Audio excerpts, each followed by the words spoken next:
Nah, lanjut lagi tadi kan lu bilang bahwa kembali lagi di Dana di sini. Enggak. Oh, enggak pakai. Ini part 2-nya ya, guys. Ya, siap. Enggak perlu pakai opening. Oh, oke. Nah, lu merasa bahwa lu selama 12 tahun itu enggak belajar dengan sungguh-sungguh ya? Iya, men. Gue menyanyiakan hidup gue, gila. Nah, itu karena ketemu anak kecil yang kemarin iya, yang tadi bener. kita bicarakan. Itu salah satu gue bisa itu salah satu perjalanan yang cukup spiritual buat gue juga ya. Maksud gue di kampus gue tuh banyak orang baca soal kemiskinan, bro. Di buku. Karena deket banget sih ya. Iya, banyak itu. Tapi secara real bener-bener gue lihat, ya itu waktu di Purbalingga itu, gue tuh kayak ngerasa ternyata yang di buku tuh benar gitu. Walaupun gue waktu itu sempet udah baca-baca statistik dan semacamnya gitu.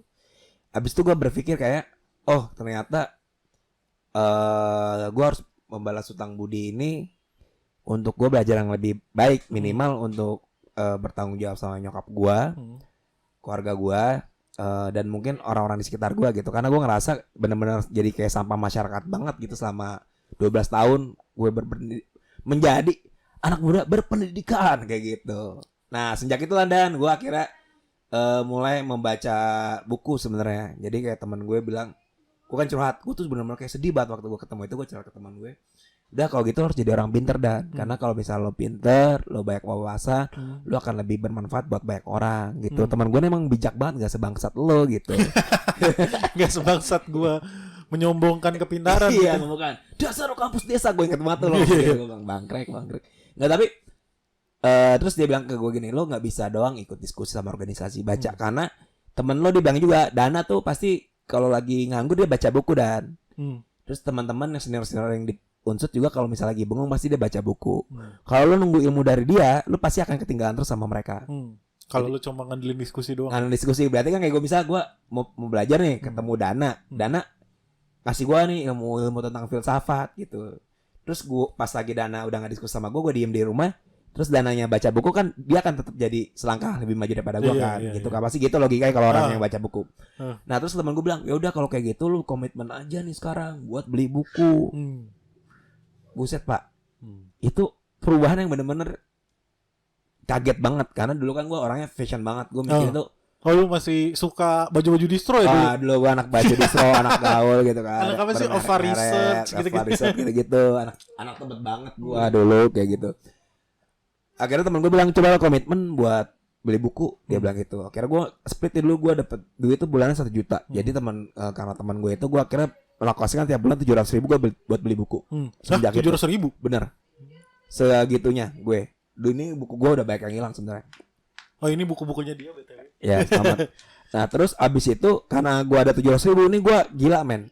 Beli buku gue selalu berburu ke bazar-bazar buku. Bahkan gue pernah kan minta lu nemenin gue ke bazar buku yang sampai gue bawa carrier waktu itu buat beli buku. Tuh sampai habis duit 2 jutaan gue buat beli buku. Jadi segitunya dulu gue buat beli buku. Cuma nggak juga langsung bisa baca buku sih Dan. Jadi waktu itu gue masih kayak orang suka beli buku, baca emang enggak gitu. Terus gak lu baca lu apain tuh buku-buku? Waktu awal-awal tuh bener-bener gue anggurin aja bro. Karena gue pusing, karena gue nggak biasa baca buku. Cuma gue baca buku pas lagi semester gue selalu baca buku untuk bersiap-siap bertemu dengan Dana. Oh ya, lu tiap liburan kan pulang. Ya, jadi gue biasanya kan tiap liburan tuh, jadi gue lebih termotivasi belajar untuk melawan Dana waktu itu, walaupun gue udah ketemu orang yang tadi gue bilang SD itu, daripada buat UAS. Oke. Jadi gue jujur aja kan sama lo, kenapa lo tiba-tiba melihat gue akselerasinya cepat? Karena 2 bulan sebelum ketemu lo gue udah belajar. Jadi jadi gue langsung belajar Pierre Bourdieu apa dan semacamnya. Oh iya, gue udah belajar orang filsafat itu demi ketemu gue. Iya. Gila, gue merasa tersanjung sekali loh ini. Nah tapi hasil usaha gue itu, gue baca-baca filsafat. Kebetulan gue ada mentor yang bisa filsafat. Gue kurikulum di Politik UI dan filsafat UI itu apa. Jadi gue jujur aja, dulu gue banyak belajar dari kurikulum yang ada di filsafat UI sama Politik UI. Based on apa yang lagi dipelajarin di UI sama di filsafat UI, gue baca dan gue cari bukunya Dan. Karena gue akan beranggapan yang lo tahu pasti dari dosen lo. Iya betul. Dan lo pasti tidak baca karena lo sudah terpapar sama tokohnya. Iya. Jadi gue selalu bilang, mungkin anak UI atau teman gue lah, salah satunya gue nggak mengeneralkan. Karena udah ketemu sama profesor dia nggak baca bukunya. Jadi gue sebagai anak desa, gue pikir pasti si Dana bangsat ini cuma denger di kelas. Iya. Nggak baca bukunya. Gue harus baca bukunya gitu. Lebih tepatnya kita itu lebih sering dikasih hands on Lo tau nggak? Jadi kayak cuplikan spotlightnya aja, ya. Nggak sering dikasih satu buku buat dibaca semua tuh nggak sering. Ya, udah tuh baca. Udah gue persiapan dan makanya lu gue langsung ngeri gitu kan. Itu tuh udah di semester 4, 5 gitu udah ngebut banget gue tuh baca. Gue ngebut dan gue baca kurikulum teman-teman di filsafat UI sama di politik unsur. Politik UI. Ditambah lagi karena momentum itu dan kita berdebat, gue tuh ngerasa gue udah mulai bisa menyaingin lo. Iya. Bisa mengimbangi lah. Udah mengimbangi. Nah semenjak itulah gue makin gila lagi dan gue jangan sampai gue cuma bisa baca bukunya. Gue harus punya kesempatan yang sama untuk berdiskusi sama dosen-dosennya juga. Gue so ambisi itu karena gue ngerasa dosen di Unsud bagus, tapi gue harus perlu punya teman dosen di UI juga. Itu yang mengantarkan gue kenal sama Dr. Akhir, sama Prof. Vincent. Iya Akhir ya. Akhir, filsafat UI. Filsafat. Nah itu sama Tuti Herarti. Nah lu sempet berguru sama si Akhir. Sama semua dosen filsafat UI, aku ada beberapa yang kenal. Kayak gitu. Dan itu membuat gue akselerasi dan akhirnya gue ngerasa gue udah lebih pintar daripada lu sih dan. Ya saat ini sih gue mengakui kalau soal ya soal ilmu gitu, tapi keilmuan gue kalah sih. Ya. Sampai sekarang.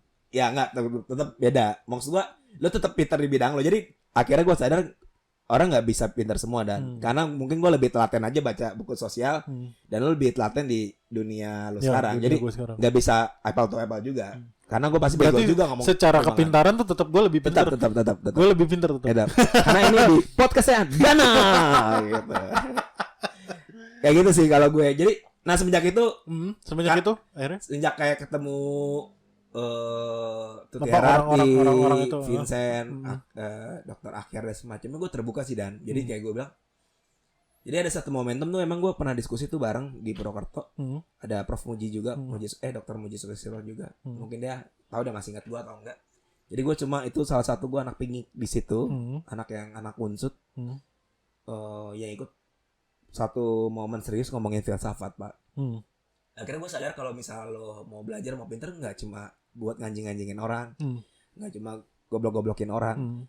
Karena menurut dia lo orang yang pinter tuh ada orang yang bijak. Jadi orang bijak tuh nggak harus kelihatan pinter juga kata dia, tapi minimal lo bisa membawa perubahan di sekitar lo. Nah semenjak itu akhirnya gue sadar oh iya ternyata emang kalau gue hanya berpikir untuk ngegoblok-goblokin Dana doang nih, itu udah tercapai. Ada satu dulu mikirnya, gue harus punya mimpi yang lebih besar. Nah sejak itu gue mulai baca-baca hal yang lebih membumi juga. Maksud gue bagaimana nih gue dapat pengetahuan yang lebih praktis buat bisa pemberdayaan masyarakat dan semacamnya. Jadi gue mikir, nah momen itu akhirnya yang membuat lo akhirnya masuk ke arena pemberdayaan masyarakat. Ya betul, momen itu, momen ketemu waktu itu Prof Muji, Akhir dan semacamnya. Waktu itu juga ada bahwa lo nggak boleh cuma punya satu mimpi pendek yang. Ya benar. Dan akhirnya lo maksudnya bukan kepintaran, pengetahuan yang lo punya akhirnya harus juga ada pemberdayaannya gitu. Iya, ada pemberdayaan dan bermanfaat sih. Gue akhirnya dapetnya di situ. Jadi menurut gue emang nih Nah, itu pada saat itu lo yang dirin bincer itu enggak akhirnya? Apa sebelum itu sebenarnya? Sebenarnya sebelum itu sih. Sebelum itu. Cuma kan waktu itu kan kayak bikin dalam artian aktualisasi diri gitu ya. Belum dalam artian kontribusi. Iya, belum. Lebih ke aktualisasi diri. Jadi arahnya tuh berbeda gitu ya. Beda. Kan aktualisasi dia kayak gue adalah pahlawan yang akan menyelamatkan dunia gitu. Tapi pas lagi gue adalah anak muda yang akan melakukan perubahan. Berubahlah peradaban manusia gitu. Nah tapi pas lagi ketemu mereka gue jadi lebih bukan aktualisasi tapi lebih kontribusinya gimana. Anjir sebijak itu sih gue dulu. Habis itu ya itu yang membawa spirit gue. Jadi kayak gue sekarang nggak maksud gue nggak terlalu takut ada orang yang lebih pintar daripada gue apa ada semacamnya. Kalau dulu tuh gue sampai parno bro kalau ada orang yang lebih pintar daripada gue gara-gara lu gitu. Takut dianjing-anjingin lagi. Wah anjing ada yang lebih pintar daripada gue. Cuma emang dulu kalau nggak ada trigger itu mungkin gue nggak ngebut baca bukunya kayak gitu bro. Jadi ada satu hal yang akhirnya gue sadar bahwa siapapun orang yang ada di dunia ini yang menggerakkan entah itu Che Guevara, Sudirman, Soekarno dan sebagainya, gue yakin banget tuh mereka bukan sosok yang sempurna dari awal. Jadi ada perjalanan psikologis yang membuat mereka mungkin berkontribusi sama masyarakat. Kayak misalnya kayak Che Guevara yang mendadak nyasar gitu kan ke Kuba, terus dia mendadak jadi revolusioner. Atau enggak kayak Bunda Teresa yang dia keluar dari gereja, taunya dia ngelihat bahwa ternyata di luar gereja itu banyak orang miskin dan semacamnya. Akhirnya mereka berkontribusi. Jadi gue nggak pernah percaya ada pahlawan, memang dia pahlawan dari lahir, Pak. Itu yang membuat gue sampai sekarang. Maksud lu ada satu pengalaman hidup ya? Iya, pengalaman hidup. Dan maksud gue semua berpotensi untuk melakukan gerakan. Dan gue akhirnya nggak mikir nggak semua gerakan harus lo masuk dunia aktivisme kayak misalnya seorang Dana gini kan. Orang yang kerja di perbankan mungkin dia punya gerakan yang memang punya kontribusi dan memang gak cuma gerakan Dana ini gak muncul karena gak ada panggung yang memberikan exposure ke lo gitu. Karena aneh di logiknya aktivis orang perbankan gerakan, padahal kan gue tahu banget nih lo orang yang masih punya cita-cita gerakan gitu bro. Iya. Jadi gue akhirnya mikir semua punya potensi, tinggal titik temu dan perjalanannya aja yang bikin kita beda-beda. Nah dari situlah akhirnya lo mulai punya, maksud gue setelah itu lo akhirnya mulai aktif dalam pemberdayaan. Ya. Pemberdayaan terus akhirnya sampai sekarang sebenarnya. Nah di titik yang satunya lagi gue senang nggak langsung ke pemberdayaan langsung sih gue dan. Jadi ada kegelisahan juga gue dulu tuh kayak bikin pergerakan itu. Cuma emang pas lulus ini adalah salah satu pergolakan hidup gue juga sih. Jadi nah, lo mengalami fase hidup lainnya tuh? Iya, fase. Apa tuh? Jadi pasca gue habis lulus itu kan gue memang sering digerakan-gerakan gitu. Terus gue kayak pas lagi lulus gitu kayak mikir, apakah revolusi akan terjadi? Pada saat lo kuliah, lo pasti akan selalu merasa bahwa besok itu revolusi. Iya, gue selalu bangun pagi. Enggak sih, gue bangun siang waktu kelas jam 11 kayaknya jam 12 gue bangun, gue mikir apakah sini sudah situasi yang objektif untuk gawat untuk kita pecahkan revolusi ya. Apakah ini adalah momentum untuk revolusi dan perubahan secara radikal gitu. Iya kayak gitu kan. Gue selalu berpikir kayak gitu dulu. Gue selalu berpikir gitu sampai akhirnya gue titik kayak ada satu buku yang merubah paradigma gue. Merubah paradigma lo. Benar-benar merubah paradigma gue secara itu. Dulu kan gue suka banget Antonio Gramsci sebenarnya. Gramsci. Ya, Antonio Gramsci, intelektual organik. Ya, intelektual organik, hegemoni dan blok solidaritas macam-macam. Jadi waktu titik-titik itu kan pergerakan gue mikirnya kayak perlawanan akar rumput apa dan semacamnya gitu. Terus ada satu buku gue baca Louis Althusser sebenarnya. Althusser. Jadi mungkin itu skripsi gue loh Althusser. Yeah. Teori gue. Iya kan ya represif state apparatus sama gitu. Ideologi state apparatus betul. Nah, ya betul lah kan gue ahli di bidang itu. Siap. Nggak itu gue nggak lupa soalnya itu skripsi gue. Okay. Nah jadi pas lagi itu gue mikir, gue logikanya ada kebalik sih. Kalau mungkin orang-orang yang baca Althusser ini akan melawan bagaimana aparat-aparat ini habisi, gue tuh pas lagi situ malah bacanya aneh dan. Kenapa aparat-aparat ini nggak bisa kita manfaatkan untuk bikin kebijakan yang lebih bagus? Oh gitu. Oh lu maksudnya malah berpikir preview dulu. Louis Althusser itu ada dua teori. Pertama ideologi state apparatus sama repressive state apparatus yang mana ideologi state apparatus itu sebenarnya aparatus negara secara ideologis yang digunakan untuk melanggengkan hegemoni, balik lagi ke teorinya Gramsci. Jadi hegemoni penguasa lah lewat ideologi state apparatus. Betul. Sama lewat represif hal-hal militer segala macam. Nah memang kebanyakan orang yang baca buku itu akan merasa bahwa wah ini kita harus lawan represif sama ideologi state apparatus. Tapi lu malah berpikir berbeda gitu. Gue berpikir beda. Gue malah ngerasa itu harus kita rebut dan kita kuasain. Karena itu jadi sarana yang sangat efektif untuk mendidik masyarakat. Iya betul. Karena sumber resourcesnya negara tuh selalu ada pak. Iya. Ini tinggal bagaimana kita melakukan distribusinya.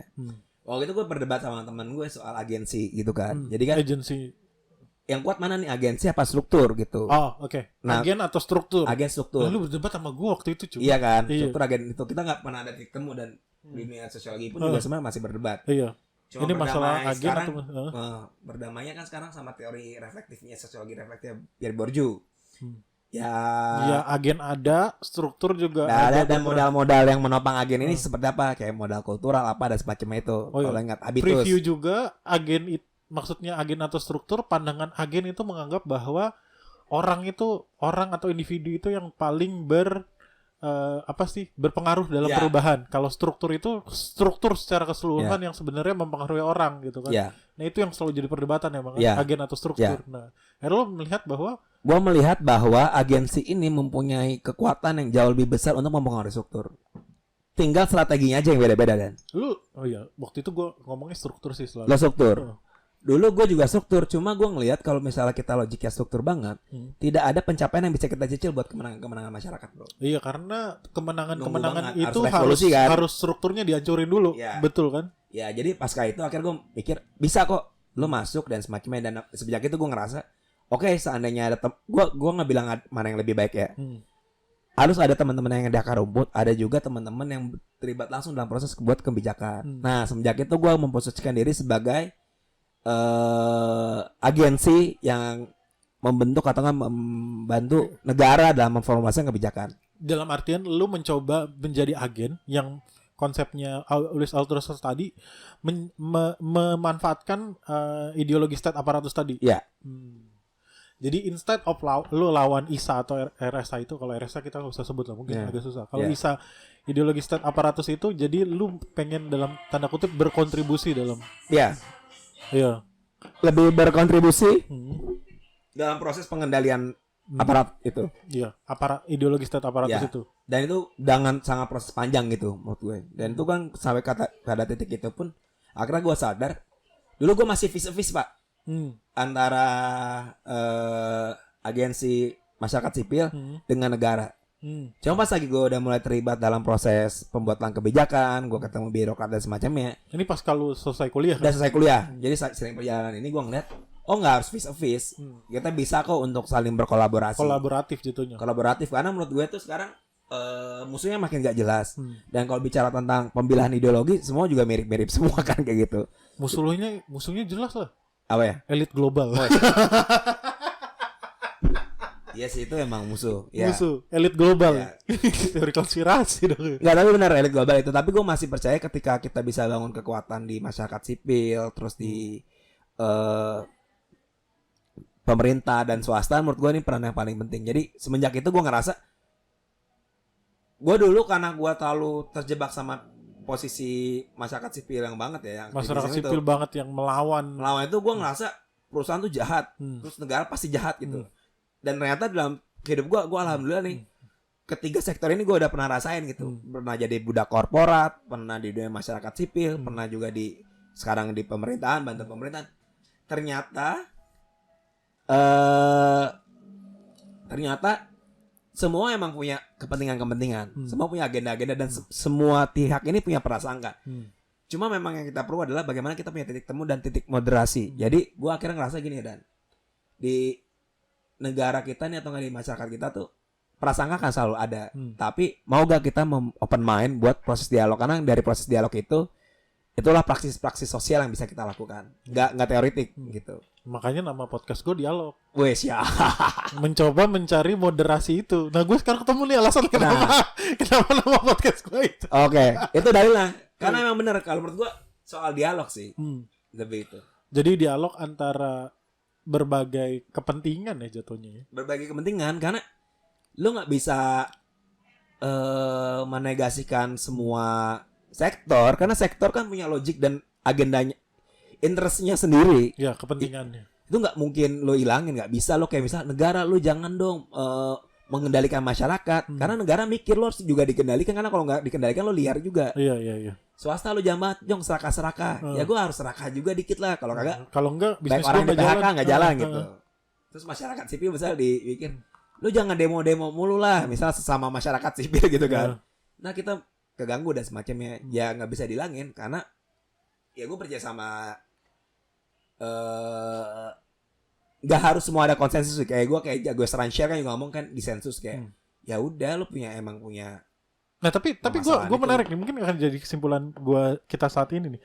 Jadi lo merasa bahwa saat ini berarti pemikiran lo saat ini bahwa harus ada, balik lagi ya, harus ada titik temu antara masing-masing kepentingan gitu. Dan akhirnya nggak bisa saling memenangkan gitu kan? Nggak bisa. Nah, cuma akhirnya bagaimana selain berdialog itu tadi caranya? Tapi kan pertarungan kepentingan ini kadang-kadang kan suka nggak adil, bukan nggak adil ya, maksudnya. Ya pasti nggak adil. Secara kondisi apa ya gue bilangnya ya, prakondisinya gitu. Ya pasti nggak adil, bro. Nah, itu gimana akhirnya punya satu titik temu kalau secara prakondisi lu udah nggak sama gitu? Ya itu. Apa? Pertama, lu mengharapkan situasi yang adil gitu, nggak bisa. Maksudnya ya karena hal yang sifatnya biologis atau hal yang sifatnya struktural maupun kultural dan bukan karena takdir ya. Iya, Maksud gue, paham. karena ada satu frekuensi bukan masalah takdir gitu. Bukan. Itu emang nggak bisa, Pak. Tapi bagaimana kita meminimalisir kesenjangan-kesenjangan itu? Dan gue ngelihat dalam peradaban nih, kalau kalian mau jujur ya, semua ideologi itu dalam titik menuju equilibrium itu, Pak. Contoh, orang-orang liberal. Dulu yang dibilang bodoh amat, yang penting lo kompetisi. Tapi karena ada neoliberal, pikiran-pikiran yang baru juga, dia lu jangan gitu-gitu banget dong, Pak. Negara harus hadir, bikinlah minimal startnya sama gitu. Iya. Itu neoliberal loh. Yang pikirannya sebenarnya menurut gua, aku malah deket kayak sosdem gitu. Iya, betul. Sedangkan yang kiri-kirian itu, yang lebih dianggap sosialis gitu. Sosialis dan semacamnya, mereka juga mikir, lu jangan juga negara mengurusin semua-semuanya. Iya. Ntar jadi Politbiro, iya. jadi diktator dan semacamnya, kasih ruang demokrasi. Jadi menurut gua tuh mau kiri dan kanan tuh udah mulai titik equilibrium aja. Tinggal bicara soal porsi. Nah, soal porsi ini kan soal keberpihakan.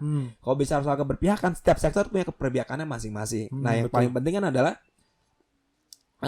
bagaimana kita membuka ruang-ruang dialog dan pertempuran itu yang benar-benar terbuka dan adil. Makanya menurut gua yang paling penting adalah saat ini adalah bagaimana nih setiap representasi agensi-agensi atau enggak interest group ini dihadirkan semua dan dihitung, Pak.